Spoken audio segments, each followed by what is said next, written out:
बढ़ गए हैं और लगता है कि जो एम्बुलेंस है वो कहीं दूसरे रास्ते से ना आ जाए, इस बात की आशंका जताई जा रही है। शायद यही इसी वजह से लोगों को लग रहा है गाड़ी के अंदर। तो अब यहाँ इस तरह की बात है कि और ये एम्बुलेंस पवन मैं आपको रोकूंगी। देखिए एम्बुलेंस पहुंच चुकी है, ये ताजा तस्वीरें अपने दर्शकों को दिखा दे।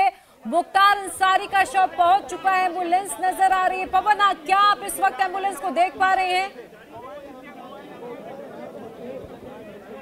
बिल्कुल हम देख पा रहे हैं, दूसरे रास्ते से इस एम्बुलेंस को लाया गया है। दरवाजे के अंदर एक एम्बुलेंस दाखिल होती हुई हमें यहाँ दिखाई दी है। बैरिकेड लगाकर लोगों को यहाँ रोक दिया गया था।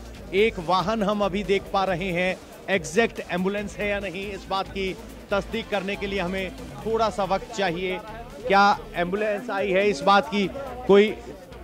पवन मैं आपको अपडेट दे दूं, एम्बुलेंस आ चुकी है। ताजा तस्वीरें हम अपने दर्शकों को लगातार दिखा रहे हैं। काफिले में चूंकि 26 गाड़ियां मौजूद हैं, रूट को थोड़ा सा डाइवर्ट घर के पास कर दिया गया है क्योंकि 200 से 250 की संख्या में वहां पर लोग मौजूद हैं और भारी सुरक्षा बल की तैनाती भी है। किसी तरीके से सिचुएशन खराब ना हो, लोग इकट्ठा उमड़ ना पड़े, इसीलिए काफी दूर से बैरिकेडिंग्स कर दी गई है।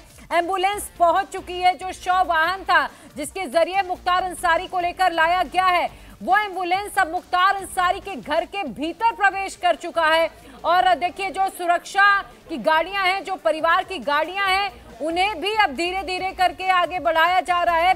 बताया जा रहा है जो इस वक्त आपको तस्वीर में गाड़ी नजर आ रही है, इसमें मुख्तार अंसारी का छोटा बेटा उमर अंसारी इसमें मौजूद है और निखत अंसारी जो कि अब्बास अंसारी की पत्नी है वो इसमें मौजूद है। इसके अलावा आपको बता दें इस काफिले में 26 गाड़ियां आई हैं पूरे रास्ते। हर जिले की जो लोकल पुलिस है वो भी हर जिले में बॉर्डर टू बॉर्डर सिक्योरिटी लगातार प्रोवाइड कर रही थी और हलचल जिस तरह से बड़ी अंदाजा लगाया जा रहा था कि कुछ नारेबाजी हो सकती है, लोग बेकाबू ना हो जाएं। और पवन बताया जा रहा है इसीलिए रास्ते को थोड़ा सा घर के पास डाइवर्ट कर दिया गया है। आपके पास क्या ताजा जानकारी और हलचल भी दिखाते रहिए।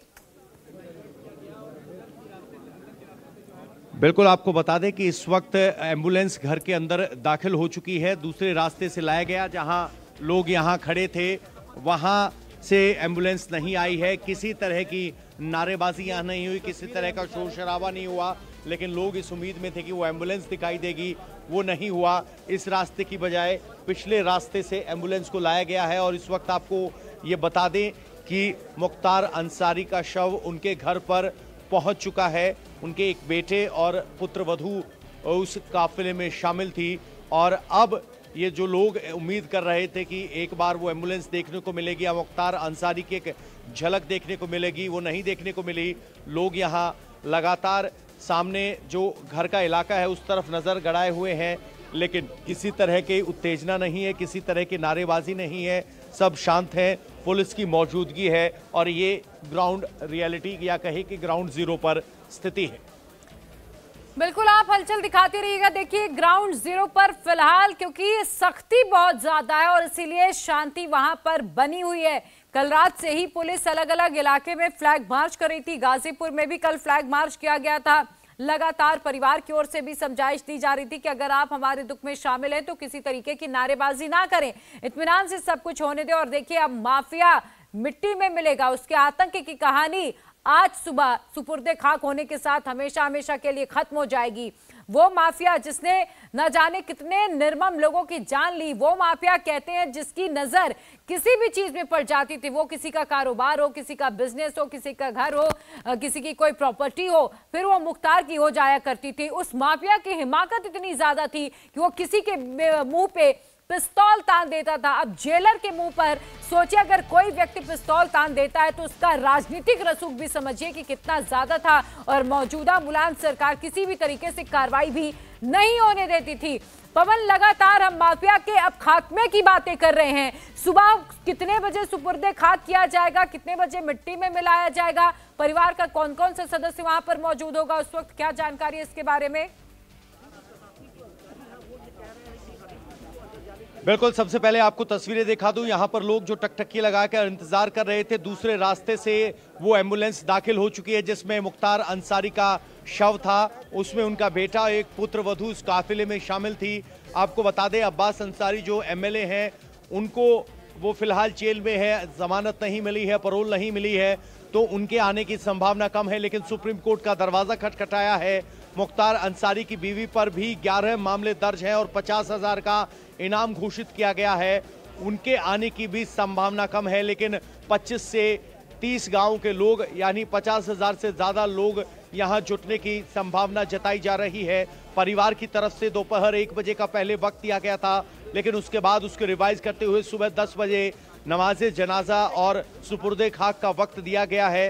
तो अब पुलिस को इस बात की राहत है कि शव उनके घर पहुंच गया है। सुबह वजू होगा, माफ कीजिएगा, सुपुर्दे खाक किया जाएगा, उसके लिए वक्त तय कर दिया गया है। और अब सुबह देखना होगा कि कितनी भीड़ यहाँ पर इकट्ठा होती है, जुड़ती है।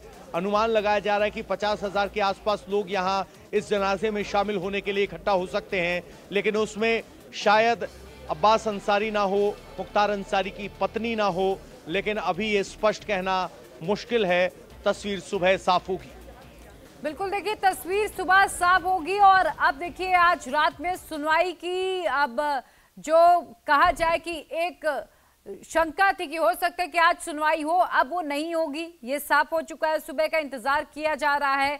जो टाइम परिवार की ओर से तय किया गया है, सुबह 10 बजे का तय किया गया है जब सुपुर्दे खाक किया जाएगा। हालांकि हो सकता है कि आगे टाइम में कुछ बदलाव हो। अगर अब्बास अंसारी को पैरोल मिल जाती है तो फिर इस टाइम में आगे कुछ बदलाव भी किया जाएगा। लेकिन माफिया अब अपने अंतिम सफर पर है और जिस माफिया ने लोगों के परिवार को छीना है, ऐसे में देखिए बहुत से ऐसे लोग हैं शायद जो माफिया की मौत पर आज उन्हें ऐसा महसूस हो रहा है कि न्याय भी मिला है, लेकिन कुछ ऐसे लोग हैं जो इस पर राजनीति कर रहे हैं। राजनीति भी पवन बहुत ज्यादा हो रही है। और अफजाल अंसारी को जब समाजवादी पार्टी ने टिकट दिया है तो ऐसे में पूरी कोशिश यही है कि इसका पूरा माइलेज